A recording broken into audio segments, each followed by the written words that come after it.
ಮುಖ್ಯಾಂಶಗಳು. ಕಬ್ಬು ಬೆಳೆಗಾರರ ಸಮಸ್ಯೆ ಬಗ್ಗೆ ಮುಖ್ಯಮಂತ್ರಿ ಸಿದ್ದರಾಮಯ್ಯ ಅವರು ವಿಧಾನಸಭೆಯಲ್ಲಿ ಸಭೆ. ಪ್ರೀತಿಯ ಹೆಸರಿನಲ್ಲಿ ಕಿರುಕುಳ, ಯುವತಿ ಸಾವು.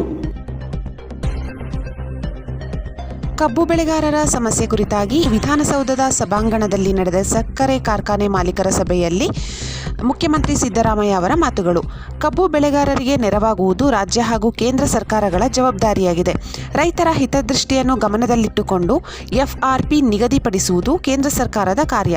ಕೇಂದ್ರ ಸರ್ಕಾರ ದಿನಾಂಕ 6/5/2025 FRP ನಿಗದಿಪಡಿಸಿದ ಸಾಗಾಟ ಮತ್ತು ಕಟಾವು ವೆಚ್ಚ ಸಹ ಸೇರಿದೆ.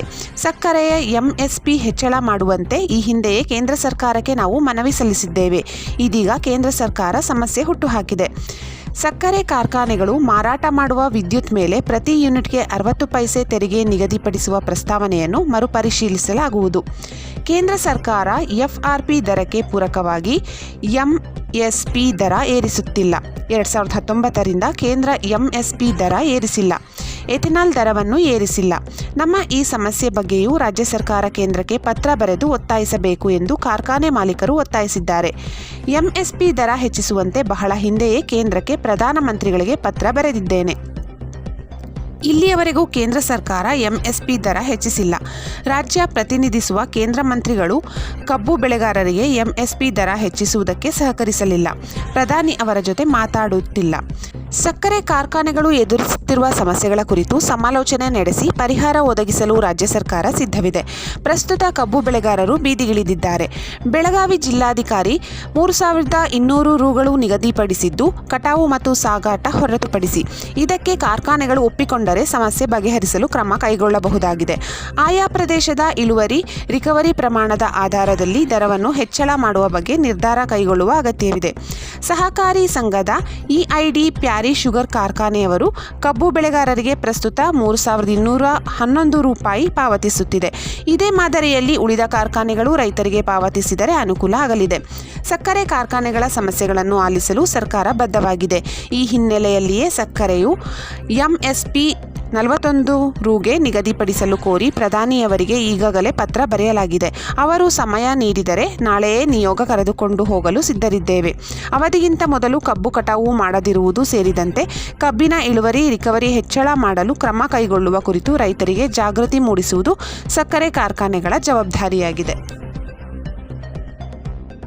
ಪ್ರೀತಿಯ ಹೆಸರಿನಲ್ಲಿ ಪ್ರಿಯಕರನಿಂದ ಬಂದ ಕಿರುಕುಳವನ್ನು ಸಹಿಸಿಕೊಳ್ಳಲಾಗದೆ ಯುವತಿಯೊಬ್ಬಳು ತನ್ನ ಜೀವವನ್ನೇ ತ್ಯಜಿಸಿರುವ ದಾರುಣ ಘಟನೆ ಬೆಳಕಿಗೆ ಬಂದಿದೆ.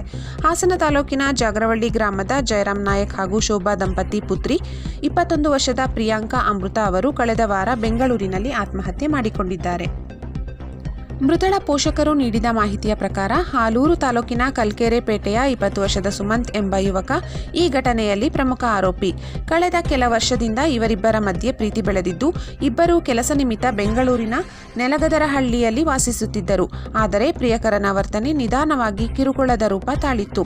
ಕುಟುಂಬದವರು ಹೇಳುವ ಪ್ರಕಾರ ಸುಮಂತ್ ತನ್ನ ಪ್ರೇಯಸಿಯ ಮೇಲೆ ಅನಾವಶ್ಯಕ ಅನುಮಾನ ಪಡುತ್ತಿದ್ದ. ಯಾರೊಡನೆ ಮಾತನಾಡುತ್ತಿದ್ದೀಯಾ, ಎಲ್ಲಿ ಹೋದೆಯಾ, ಯಾರ ಮೆಸೇಜ್ ಬಂದಿದೆ ಎಂಬ ವಿಚಾರದಲ್ಲಿ ಆಗಾಗ ಜಗಳವಾಡುತ್ತಿದ್ದ. ಹಲವಾರು ಬಾರಿ ಬೈಗುಳ, ಬೆದರಿಕೆ ನೀಡಿದ್ದನೆಂದು ತಾಯಿ ಶೋಭಾ ತಿಳಿಸಿದ್ದಾರೆ. ಒಂದು ಹಂತದಲ್ಲಿ ಸುಮಂತ್ ನೀನು ಬದುಕಬಾರದು, ಸಾಯಬೇಕು ಎಂದು ಕಿರುಕುಳ ನೀಡಿದ್ದನೆಂದು ಆರೋಪಿಸಲಾಗಿದೆ. ಈ ಮಾತುಗಳಿಂದ ಮನಸ್ಸಿಗೆ ತೀವ್ರ ನೋವುಗೊಂಡ ಪ್ರಿಯಾಂಕಾ ಕಳೆದ ಗುರುವಾರ ರಾತ್ರಿ ಬೆಂಗಳೂರಿನ ಬಾಡಿಗೆ ಮನೆಯಲ್ಲಿ ನೇಣು ಬಿಗಿದುಕೊಂಡು ಆತ್ಮಹತ್ಯೆ ಮಾಡಿಕೊಂಡಿದ್ದಾರೆ. ಈ ಘಟನೆಯ ನಂತರ ಪೀಣ್ಯ ಪೊಲೀಸ್ ಠಾಣೆಯಲ್ಲಿ ಪ್ರಕರಣ ದಾಖಲಾಗಿದೆ.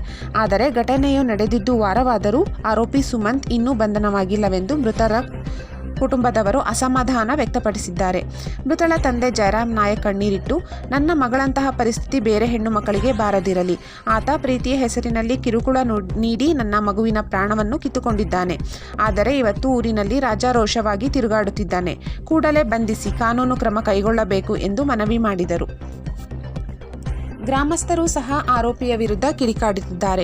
ಸುಮಂತ್ ವಿರುದ್ಧ ಹಿಂದೆಯೂ ಹೆಣ್ಣು ಮಕ್ಕಳಿಗೆ ಕಿರುಕುಳ ನೀಡಿದ ಬಗ್ಗೆ ದೂರುಗಳು ಬಂದಿದ್ದರೂ ಕ್ರಮ ಕೈಗೊಳ್ಳಲಾಗಿಲ್ಲವೆಂದು ಸ್ಥಳೀಯರು ಆಕ್ರೋಶ ವ್ಯಕ್ತಪಡಿಸಿದ್ದಾರೆ. ಪ್ರಿಯಾಂಕಾ ಬುದ್ಧಿವಂತ ಸ್ವಾಭಿಮಾನ ಹುಡುಗಿ ಎಂದು ಪರಿಚಿತರು ಹೇಳಿದ್ದು, ತಾನು ಜೀವನ ಕಟ್ಟಿಕೊಳ್ಳಬೇಕೆಂಬ ಆಸೆಯಿಂದ ಕೆಲಸ ಹುಡುಕಿಕೊಂಡು ಬೆಂಗಳೂರಿಗೆ ಹೋಗಿದ್ದಳು. ಆದರೆ ಕಿರುಕುಳದ ಪಾಡಿಗೆ ಬಲಿಯಾಗಿದ್ದಾಳೆ ಎಂದು ಕಣ್ಣೀರಿಟ್ಟಿದ್ದಾರೆ. ಘಟನೆಯು ಹಾಸನ ಹಾಗೂ ಬೆಂಗಳೂರಿನ ಯುವಜನತೆಯಲ್ಲಿ ವಿಷಾದದ ಅಲೆ ಉಂಟು ಮಾಡಿದ್ದು, ಮಹಿಳಾ ಸಂಘಟನೆಗಳು ಕೂಡ ಈ ಪ್ರಕರಣದಲ್ಲಿ ಕಾನೂನು ಕ್ರಮ ತ್ವರಿತಗೊಳಿಸಬೇಕೆಂದು ಆಗ್ರಹಿಸುತ್ತಿವೆ.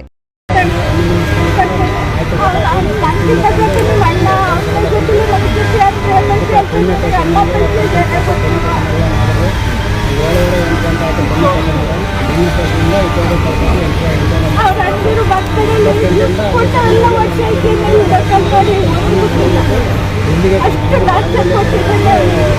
ಬಾಯಿಗೂ ಕೇಳಕ್ಕೆ ನನಗೆ ಆಗ್ಬಾರ್ದು. ಏನೋ ಮಮ್ಮೇನಾದ್ರು ಆದ್ರೆ ಹಂಗೆ ಹೇಳ್ತೀನಿ. ಇವತ್ತು ನನ್ನ ಮಗಳು ನಮ್ಮ ಸಾವು ಪಡ್ಕೊಂಡು ಏನಾದ್ರು ಮಾಡಿ ನ್ಯಾಯ ಮಾಡ್ಕೊಳ್ಳಿ. ನಮ್ಮ ಮಗಳು ಯಾರಿಗೂ ಯಾರ ಜೊತೆಗೂ ಮಾತಾಡಲ್ಲ, ಒಬ್ಬ ಮಂತಕ್ಕೆ ಹೋದಳಲ್ಲ. ಇಡೀ ನಾವೇನೇನು 9 ವರ್ಷ ಅಲ್ಲಿರೋದು. 9 ವರ್ಷದಲ್ಲಿ ಇಂಥ ಮಕ್ಕಳು ನನಗೆ ಹೊಟ್ಟೆಲಿ ಹುಟ್ಟಲಿಲ್ಲ ಅಂತಾರೆ. ಒಟ್ಟು ಇಂಥ ಮಕ್ಕಳು ಯಾವ ಜನ್ಮ ಕೊಟ್ಟಿದ್ದು ಯಾರು ಅಂತ ಮಕ್ಕಳು ಸಿಕ್ಕಲಿಲ್ಲ ನಾನು ಒಟ್ಟು ಅಂತಾರೆ.